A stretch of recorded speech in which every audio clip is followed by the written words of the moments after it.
राधे राधे दोस्तों। आज हम आपको सुनाएंगे एक ऐसी लड़की की कहानी जिसके लिए माता पार्वती को स्वयं उसकी मां बनकर रहना पड़ा। अगर आप हमारे चैनल पर नए हैं तो प्लीज हमारे चैनल को लाइक करें, सब्सक्राइब करें और शेयर करें। बहुत समय पहले की बात है। एक नगर में एक सेठ रहता था। सेठ काफी पैसे वाला था। किसी भी चीज की उसके घर में कोई कमी नहीं थी। नौकर चाकर धन संपदा सब कुछ था। लेकिन सेठ सेठानी हमेशा थोड़े उदास रहते थे क्योंकि उनके कोई संतान नहीं थी। सेठ का एक भाई था। वह भी अपनी पत्नी के साथ सेठ से अलग रहता था। लेकिन सेठ के कोई संतान नहीं थी। इसी फिक्र में सेठ रहता और सोचता कि मेरे बाद हमारे इसका वारिस कौन बनेगा, कौन हमारे वंश को आगे चलाएगा।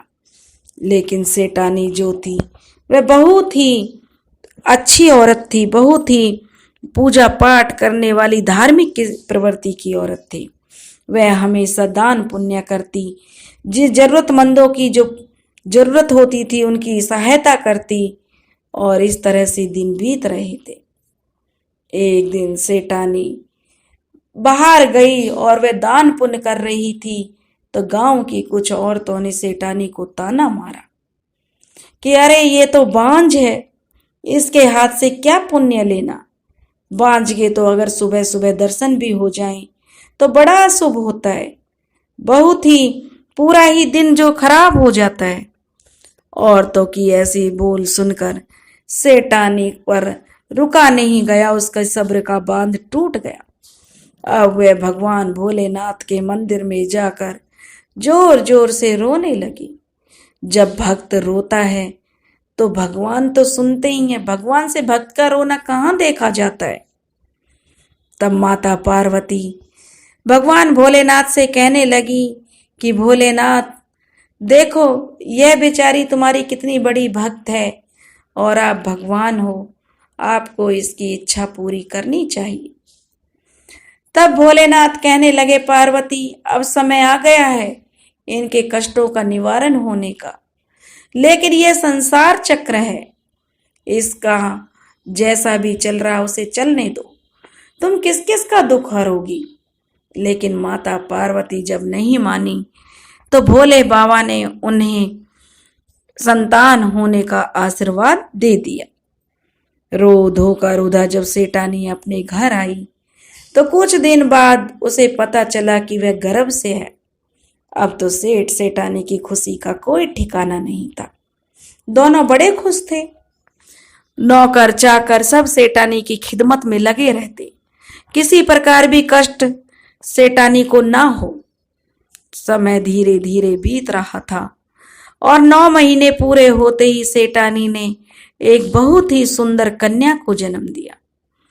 कन्या के मिलते ही सेठ सेठानी बड़े प्रसन्न हुए। उन्होंने बहुत बड़े भोज का आयोजन किया।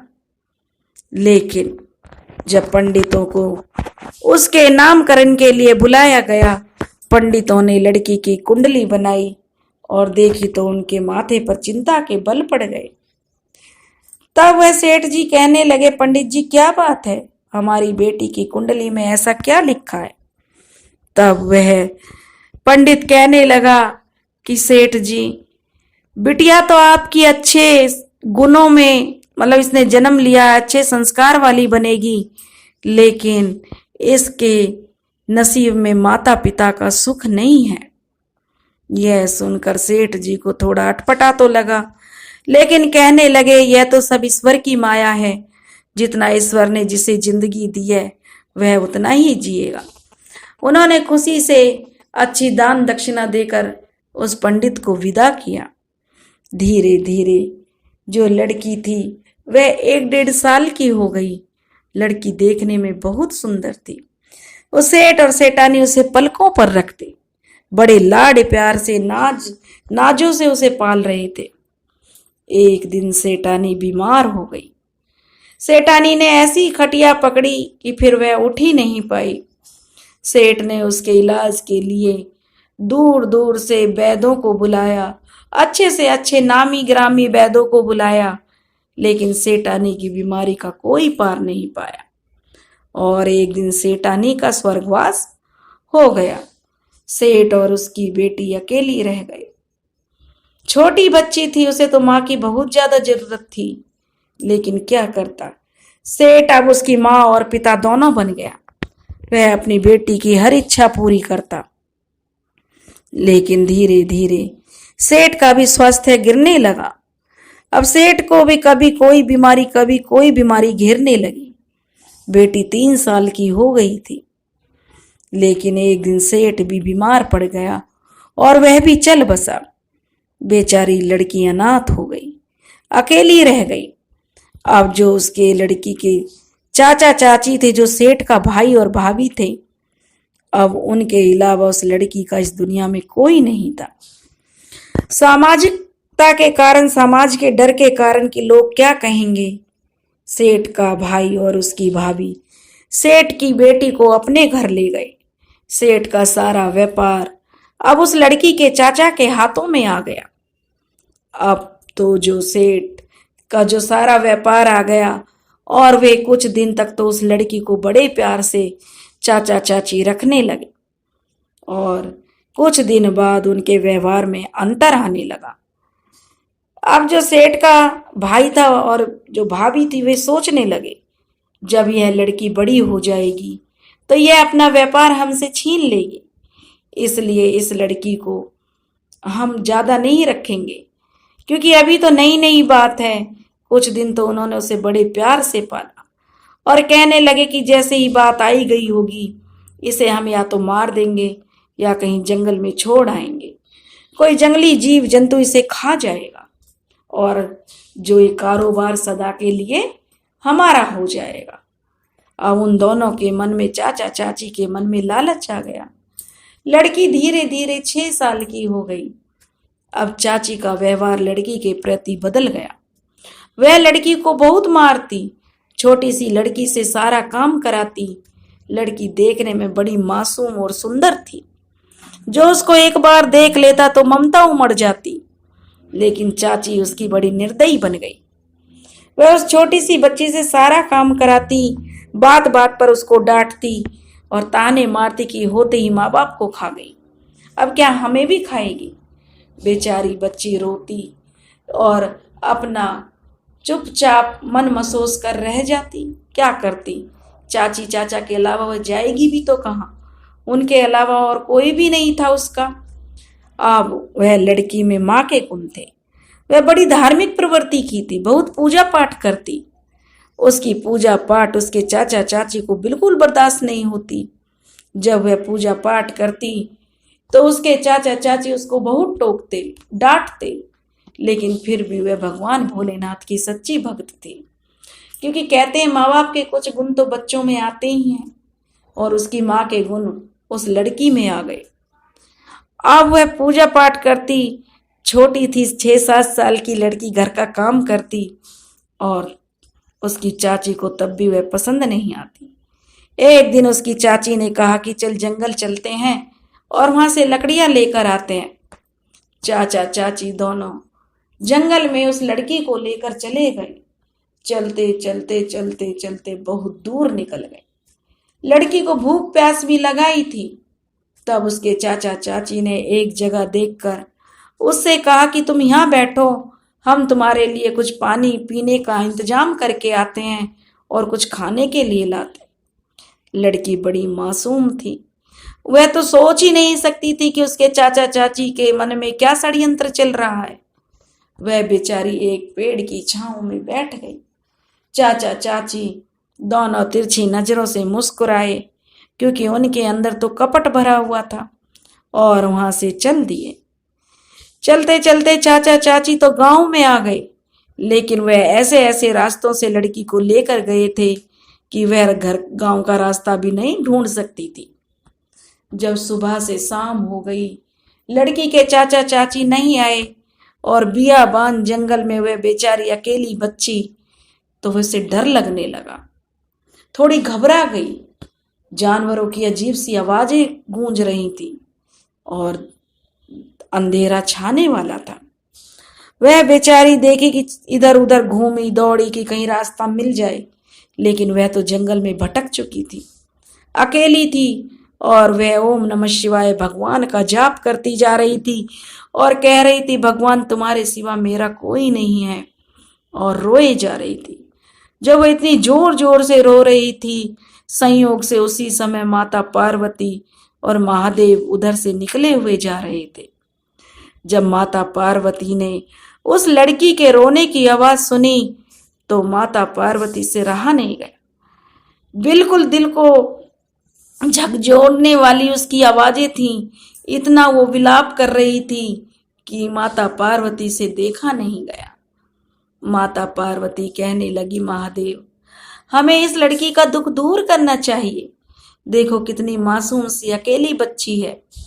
महादेव कहने लगे, पार्वती यह तो संसार सागर है, तुम किस किस के दुख हड़ोगी। लेकिन जो माता पार्वती थी वह नहीं मानी, जिद पर अड़ गई, और माता पार्वती और महादेव ने एक बूढ़े बूढ़ी का भेष बनाया और उस लड़की के पास आ गए। उस लड़की के पास आकर उससे पूछने लगे कि बेटी तू क्यों रो रही है। तब वह रोते रोते महादेव और माता पार्वती से चिपट गई और उन्हें लिपटकर खूब जोर जोर से रोने लगी। माता तो ममतामयी है, महादेव से कह की ओर देखकर कहने लगी, अब तो हमें इस लड़की का दुख दूर करना है। वह लड़की कहने लगी कि मेरे चाचा चाची मुझे छोड़कर कहीं चले गए हैं और मैं इस बियाबान जंगल में अकेली हूँ, मेरे माता पिता भी नहीं हैं।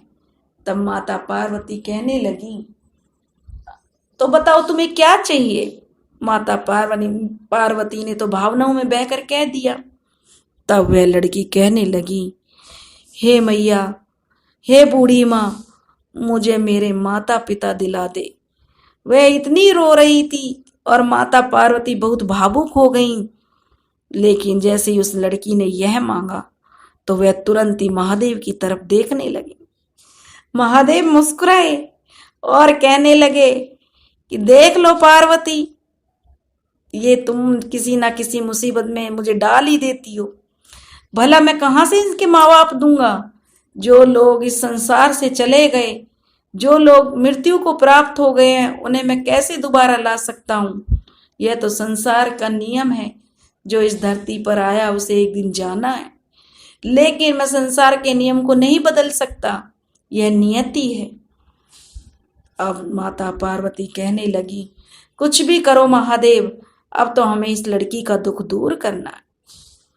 तभी वे उस लड़की से कहने लगे, बेटी यहां से तुम थोड़ी सीधे जाओ, वहां पर तालाब के किनारे एक कुटिया बनी हुई है, उसी में जाकर बैठो, हम तुम्हारे माता पिता को लेकर आते हैं। लड़की वहां से चल दी, उस कुटिया में पहुंच गई। उधर महादेव और पार्वती विचार कर रहे हैं कि अब इस लड़की को माता पिता कहाँ से दें, कैसे करें। तुम तो पार्वती भावनाओं में बहकर कह देती हो, लेकिन उसे पूरा करना मेरे बस में नहीं रहता। कई बार तुम मुझे परेशानी में डाल देती हो, ऐसा कुछ कर देती हो कि जो नहीं करना चाहिए। अब माता पार्वती कहने लगी, ठीक है महादेव, मैं उस बच्ची को कैसे छोड़ दूं, कैसे वो विलाप कर रही है। मैं एक माँ हूं, मैं उसकी समझ सकती हूँ एक बच्चे का दुख। तो महादेव कहने लगे, अच्छा ठीक है। तब माता पार्वती कहने लगी, एक काम करते हैं, अभी लड़की छोटी है, 6-7 साल की है, उसे माता पिता की सबसे ज्यादा जरूरत है, क्यों ना हम उसके माँ बाप बन जाएं। महादेव को यह बात अच्छी लगी, बोले ठीक है, लेकिन जो हम उसके माँ बाप तो बन जाएंगे। तो ठीक है, उन दोनों ने तय कर लिया और उस लड़की के माँ बाप का रूप लेकर उसके पास आ गई। लड़की अपने माँ बाप को देखकर बड़ी खुश हुई और उन्हें चिपट गई। माता पिता को पाकर लड़की निहाल हो गई। अब वह महादेव पार्वती के साथ उसी जंगल में रहने लगी। माँ बेटी का सा प्यार माता पार्वती उसे माँ का प्यार देती और वह भी अपने माता पिता उनको समझती। अब जो महादेव को तो अपना संसार चलाना है, उसके लिए भी जाना होता था, इसलिए महादेव कहने लगे, पार्वती मैं उस लड़की के सामने कहने लगे कि बेटा, अगर मुझे कमाने के लिए जाना है, अगर मैं कहीं कमाने नहीं जाऊंगा तो घर का खर्च कैसे चलेगा। अब महादेव जी तो थोड़ी देर के लिए आते, सुबह होती आते और शाम को तक चले जाते। अब वह लड़की भी समझती थी कि पिताजी तो मेरे काम करने के लिए गए हैं। माता पार्वती के साथ वह बड़ी प्रसन्न रहती। ऐसे ही दिन बीत रहे थे। अब लड़की 16 साल की हो गई।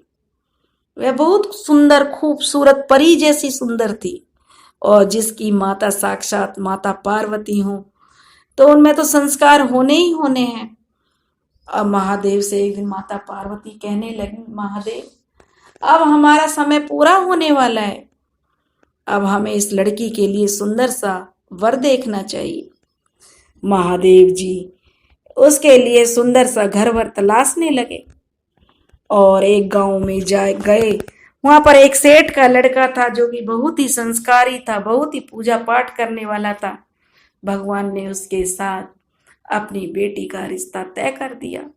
समय से बारात आई, जंगल में बारात आई। सेठ यह देखकर हैरान था कि उसने किसके साथ अपने बेटे का रिश्ता कर दिया, एक झोपड़ी है। लेकिन जब उसने लड़की को देखा तो देखकर दंग रह गया। इतनी अप्सरा जैसी खूबसूरत लड़की थी, बहुत गुणी थी। और जो महादेव ने अपनी बेटी के विवाह किया, तब वो अंदर गए तो क्या देखते हैं, झोपड़ी के अंदर ही इतना सुंदर महल बना हुआ है और सभी दैवी देवता, भूत प्रेत, जो भी गण थे शिव जी के, सब रूप बदल बदल कर मेहमान बने हुए हैं। जंगल में मंगल हो रहा था। सेठ के बेटे की बड़ी धूमधाम से शादी हुई।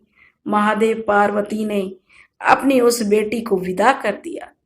विदा करते समय माता ने उसे एक माँ की तरह समझाया कि बेटी ससुराल ही बेटी का घर होता है।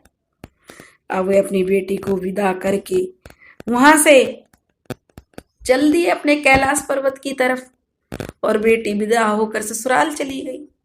बेटी का व्यवहार इतना अच्छा था कि ससुराल में सब उसे हाथों पर रखते, बहुत प्यार करते।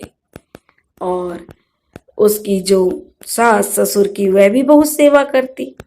उधर जो उसके चाचा चाची थे, उनके तो उस लड़की को जंगल में छोड़कर आ गए। तो उन्होंने सोचा था कि इतने दिन हो गए, वह तो वापस आई नहीं। उन्हें उनके व्यापार में बहुत बड़ा घाटा हो गया और ना ही उन्हें कभी संतान प्राप्ति हुई। वे बिना संतान के रह गए और घाटा होने के कारण उनकी इतने कंगाल हो गए कि उनके लिए खाने के लिए एक दाना तक नहीं रहा। वे लोग भीख मांगने लगे और उसी पर अपना गुजारा करने लगे। लेकिन अब चाचा चाची सोचते थे कि शायद हम उस लड़की के साथ ऐसा ना करते तो शायद हमारे साथ ऐसा नहीं होता। अब वह उस लड़की के लिए तड़पते कि उसे ही हम अपनी बेटी बना लेंगे, भगवान ने हमें औलाद से वंचित कर दिया। लेकिन वे सोचते थे इतने बियाबान जंगल में हम उसे छोड़कर आए थे, उसे तो जरूर कोई जंगली जानवर खा गए होंगे। अब वे पश्चाताप की अग्नि में जल रहे थे। उनके दिन भी बड़े बुरे बीत रहे थे। एक दिन वे भिक्षा मांगते मांगते उसी गांव में पहुंच गए जहां सेठ की बेटी का विवाह हुआ था, और भिक्षा मांगते हुए उसके घर पहुंच गए। जब सेठ की बेटी ने देखा कि देखो मेरे चाचा चाची भिक्षा मांग रहे हैं, तो उसे बड़ा दुख हुआ। उसने अपने चाचा चाची को पहचान लिया, लेकिन चाचा चाची उस लड़की को नहीं पहचान पाए, क्योंकि वह तो एक सेठानी बनी हुई थी। वे तो सोच रहे थे कि वह तो मर गई होगी, जंगली जीव जंतु उसे खा गए होंगे। उन्होंने तो ऐसा सोचा भी नहीं था। जब लड़की उन्हें भिक्षा देने आई और उसने अपने चाचा चाची को पहचान लिया, तो उन्हें वह अंदर घर के ले गई। घर में अंदर ले गई, उन्हें आसन पर बिठाया, अच्छे से हाथ मुंह धुलाकर पेट भर के भोजन खिलाया। तब उनसे कहने लगी, चाचा मैं तुम्हारी बेटी हूं, और पूरी बात वह बताने लगी।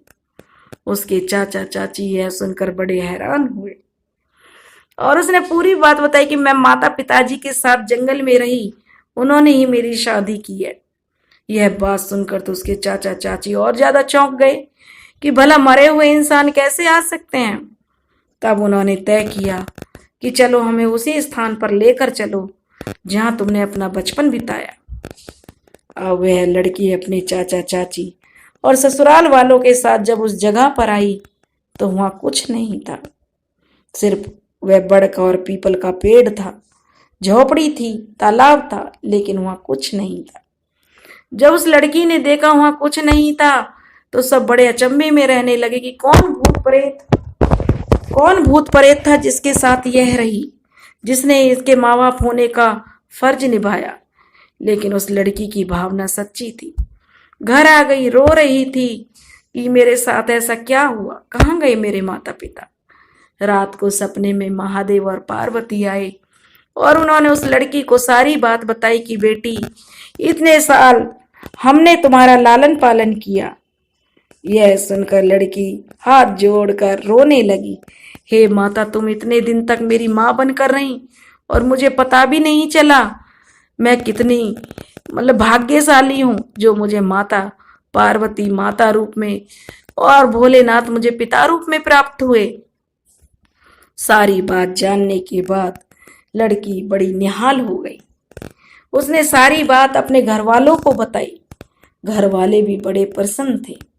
हे माता पार्वती, हे भोलेनाथ, जैसे तुमने उस लड़की की लाज रखी, उसकी मनोकामना पूरी की, उसका दुख दूर किया, ऐसे ही इस कथा को सुनने वाले और कहने वाले के सभी के दुख दूर करना। बोलो हर हर महादेव।